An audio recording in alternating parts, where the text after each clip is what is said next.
Next, I want to talk more about truth tables and also a little bit about why they are important and useful as well. So let's start with a little bit of notes.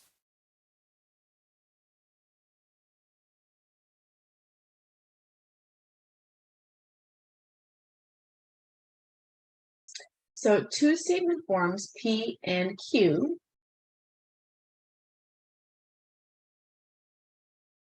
are logically equivalent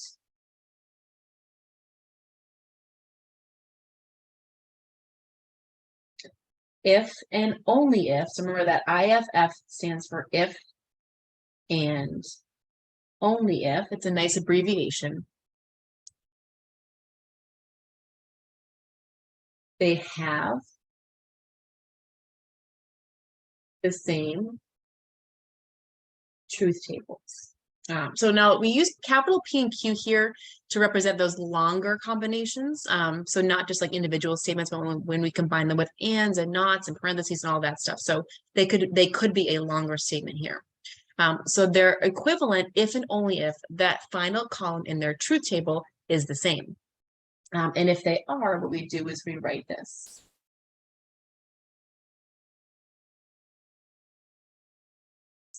So let's show an example.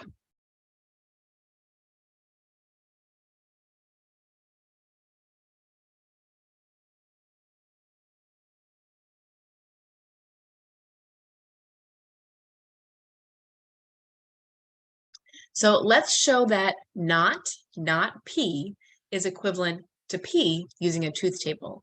Now this looks kind of weird, but it's actually hopefully makes sense. Just think about a negative number, right? When you take negative of a negative, you get a positive, right? So negative 2 is back to 2. That's sort of what we're saying here is those two negatives end up kind of reversing each other and getting you back to the original. This symbol here means that they're logically equivalent. So they have the same outcomes. So their last column in the truth table would be the same, assuming that you put the variables in the same order and everything. So for instance, let's go ahead and do that. So here, my only variable, so you could do it a few different ways. So one way is to separate out the two different sides. So here, my only variable is P. So I'm going to start with P, and P can be true or P can be false. And then you're going to just do it one at a time. So start with the inner parentheses first. So what would be not P? Well, not just switches these. False, true. And then what would be not P? Well, that would switch this column back again, right? Go back to true, back to false. Now you're trying to compare if this answer here is the same as P. Well, you actually have both of these in the same table, so you don't have to do two different tables for this problem. But if you look, here's this column, right? And then the other one, let's do it in purple, is a different color here, is this one. So if you compare the two columns, they are the same, right? True, true, false, false. That's what we're looking for here. So their truth values are the same as you go down the line. So we call that logically equivalent. And it's actually really helpful because sometimes some statements are easier to prove than others. So if you know two things are logically equivalent, that can be really helpful as we're going through. So again, these are the same. So they are logical.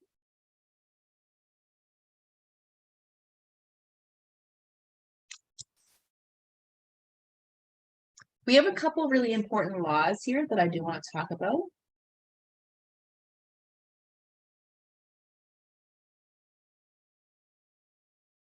It is called De Morgan's Law. It's actually a combination of laws, but and it tells us the correct way to negate when we use and or.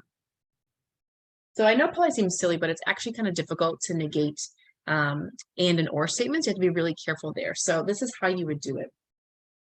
So if you want to do the opposite, so the negation, the not of P and Q, right? So this is the and one. Then that is equivalent to not P or not Q. So notice that idea of not almost like it's distributed through. So both parts get that not piece, but the and changes to or. And it goes the other way too. So let's say you have an or statement that you want to negate. Well, how do you do that? You do not P and not Q.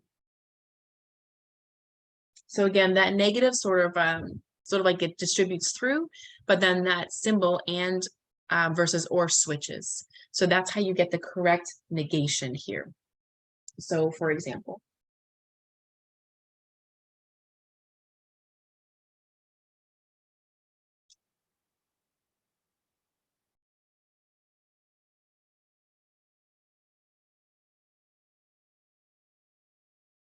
so let's say I'm using a combination of statements. So the bus was late or Tom's watch was slow.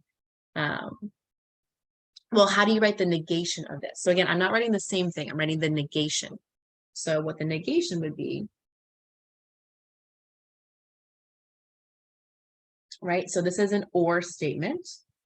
So we're going to use not and not, right? So if this is an or statement, both of these are going to get nots and the middle piece is going to change to an and.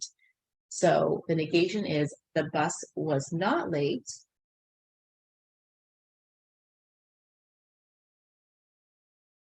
And Tom's watch was not slow. So that is the correct way to write a negation here.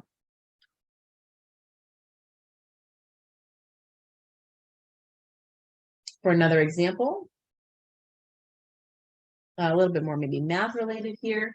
So x is greater than -1, but less than or equal to 4. So we did do some work with inequality. So remember, this is actually really two statements, two kind of difficult statements in one. This is really the same thing as having -1 is less than x, and x is less than or equal to 4. That's the equivalent idea here. So if I want to do the negation,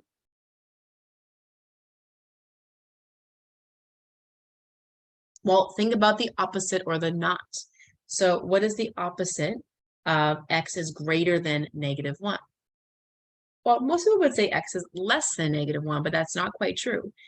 If it's greater than, the opposite would be less than or equal to. So like this, x is less than or equal to -1. So notice that I just basically use the opposite sign. And becomes the or. And then over here, well, what's the opposite of less than or equal to 4? It would be strictly greater than. So x is greater than 4. And that's how you would do a negation for inequalities. As a little side note here, I'm just going to bring in lots of different colors. De Morgan's law is often used in programming. So I'm going to have you guys see page 47 as an example, and you guys can read through that on your own.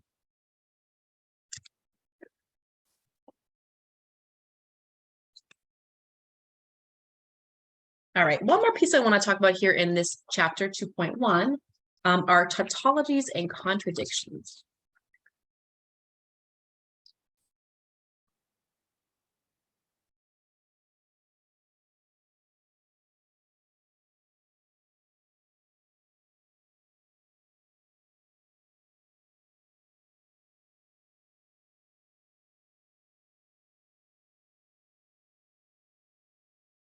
All right, so what is a tautology?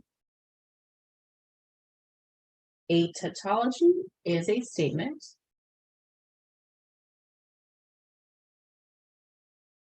that is always true. So the truth table again is always true. So it's all T's. A contradiction, you can probably guess, is the opposite. It's a statement that is always false.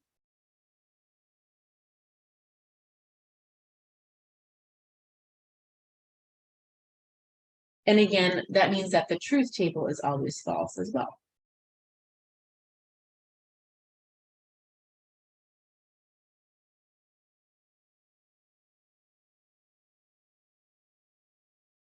So let's see an example. So let's show that P and not P is a contradiction. And we're going to do this using a truth table. So my only variable here is P, right? So it's just one variable. So I'm going to use P as my first column. And P can either be true or it can be false. So you still start the same way. I'm going to move over and do the next piece. So this P is already done, but I do need to figure out what not P is. And remember, not is just the opposite. So it becomes false and true. And then finally, I can put this all together. Now remember, it's an and statement here. So if it's an and statement, you need both parts to be true for it to be true, right? So if I look here, well, this is false. So this has to be false. This is false. So this has to be false. So notice how all of your column, your final column, is false. So this is a contradiction.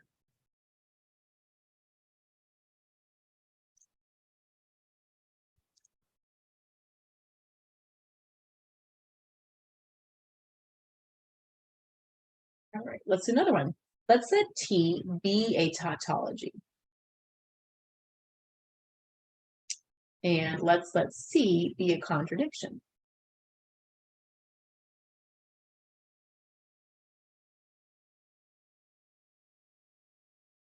And let's show the following.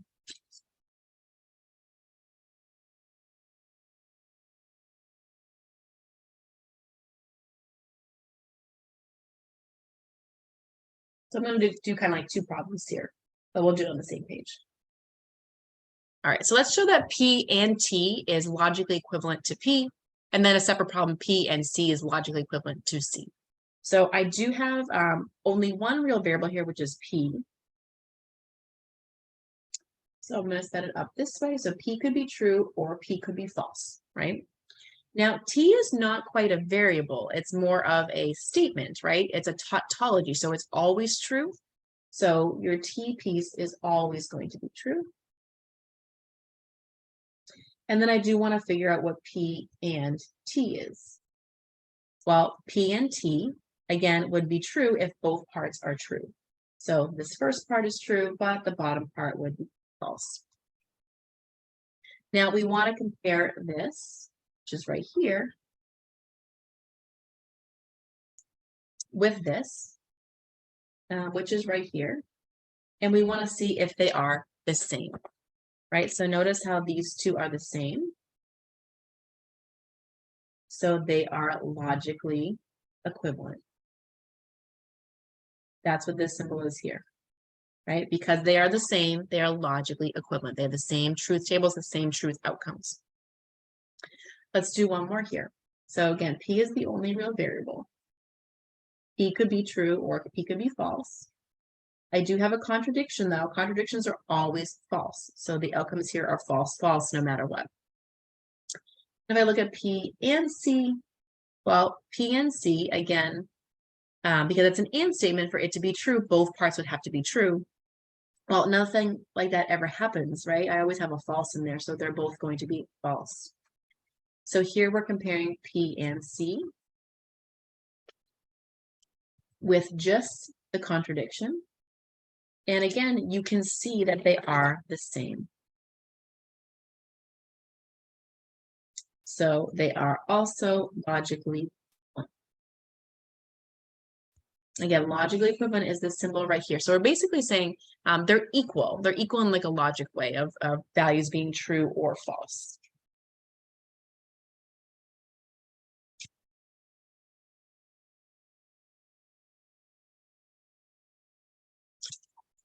All right, so I think I'd like to do one more example here, do it a little bit longer. And I do encourage you to pause the video and actually try it on your own first. So if we were in class, we'd probably, I'll give you some time to do this on your own. So I do encourage you, try it first and see how you do. So let's see.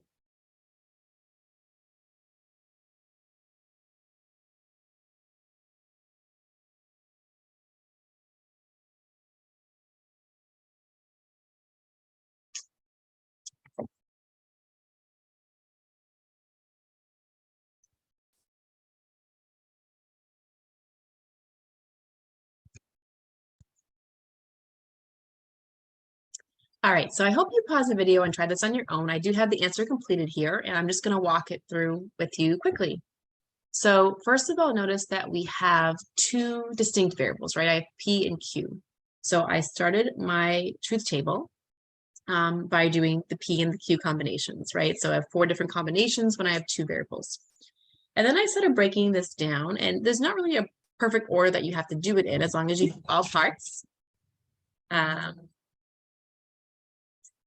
Keep going there. So the first thing I did is I just did that not P. So again, I'm really breaking this down. So not P will switch the value of your truth or false value in the P column. So I did that first. So instead of being true, it went to false. Instead of being false, it went to true. And then what I decided to do is I just did this combination next. So I decided to take not P and then bring in the and Q part. So when I did that, again, I'm looking at the not P column and the Q column, and means that they would both have to be true for it to be true. So the only time that that occurs is in the 3rd row. Here I have 2 trues, so that became true. And then I also went through and then brought in this additional not. So when I did that, again, I'm just doing the not, so it's going to switch all of the values. So here, my false becomes true and my true becomes false. Next, what I did is I just worked with the P or Q. And when I did that, remember P or Q is true as long as one of them is true. So going back to P or Q here, the only time that they're both false is the last row. So you have 1 false there. And then finally, I put it all together. So now I brought in the final and piece. And that's this last column. I just had to kind of try to squeeze that in there. And remember now at this point, you're looking at this one, right? And this one, right? We're bringing in this and this to get this piece. And for them to be true, both parts would have to be true. So that occurs in the first 2 rows. Now we're not quite done there. The goal was to actually show that this is logically equivalent to the original P. So you're looking at this column here and comparing it with the original P. And if you do that, you do see that they are the same. So they are, in fact, logically equivalent.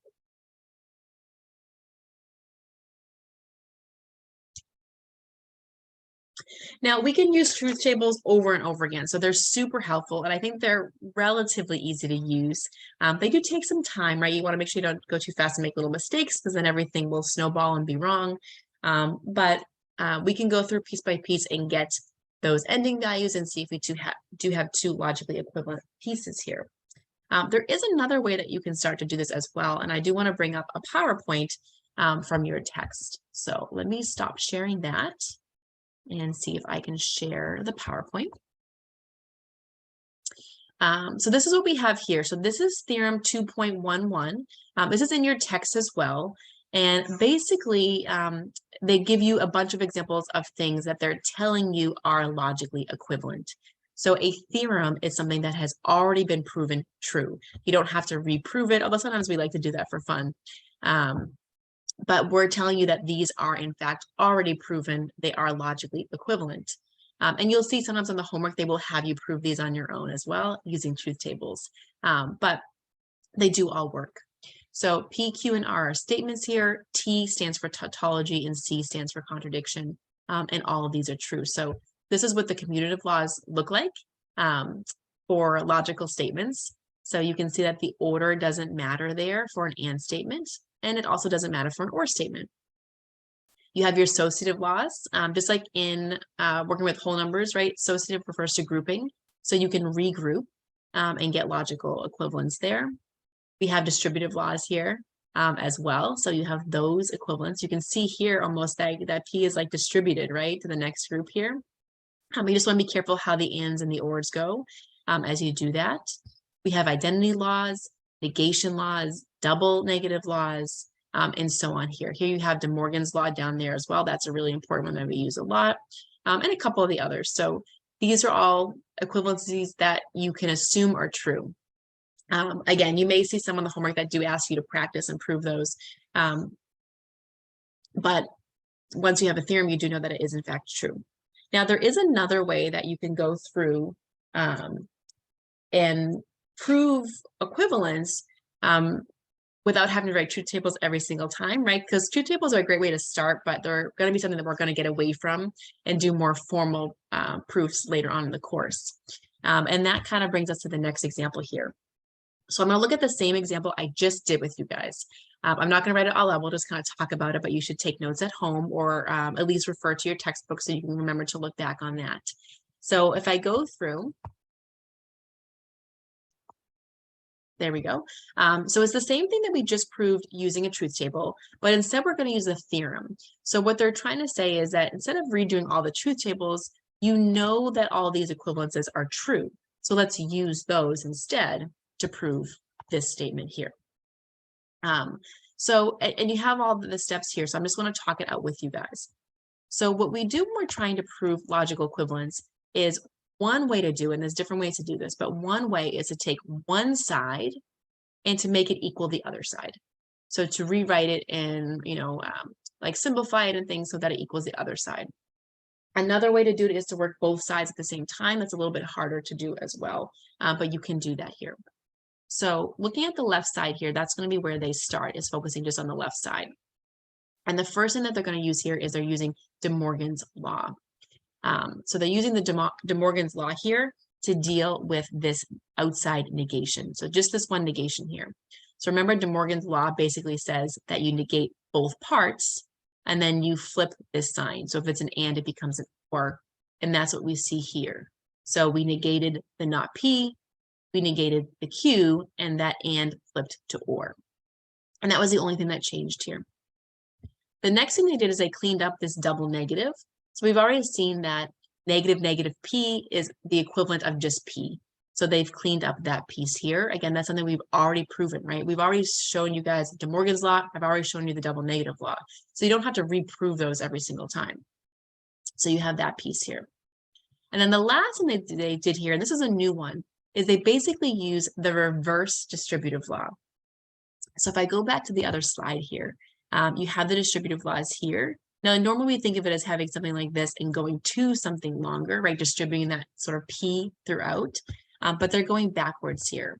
So they're taking that P that's already been distributed, pulling it back out, and then using the distributive property to rewrite it. So you have that or piece here, and then you have that and piece coming down. There's the not Q, and there's the Q. Now this is almost done. We're not quite there, but we have this piece here that's going to get cleaned up next.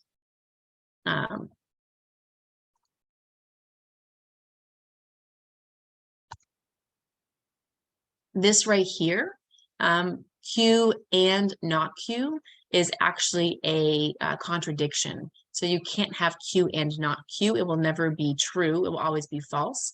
So you do have that contradiction piece here as well. I think they did use the commutative property to switch that order as well here, which is, I mean, it's still something, but I think we all know you can switch that order. So that's what they did. And then we change it to a contradiction here. And then P or a contradiction is actually just P. So if you go back to your original theorems here, then you do have that identity law here. P or C is just P. So we're able to prove that original statement instead of going through the truth tables, using equivalences we already know and substituting them in along the way. And this is sort of like the beginning of more of a formal proof and kind of making those changes one step at a time as we go through.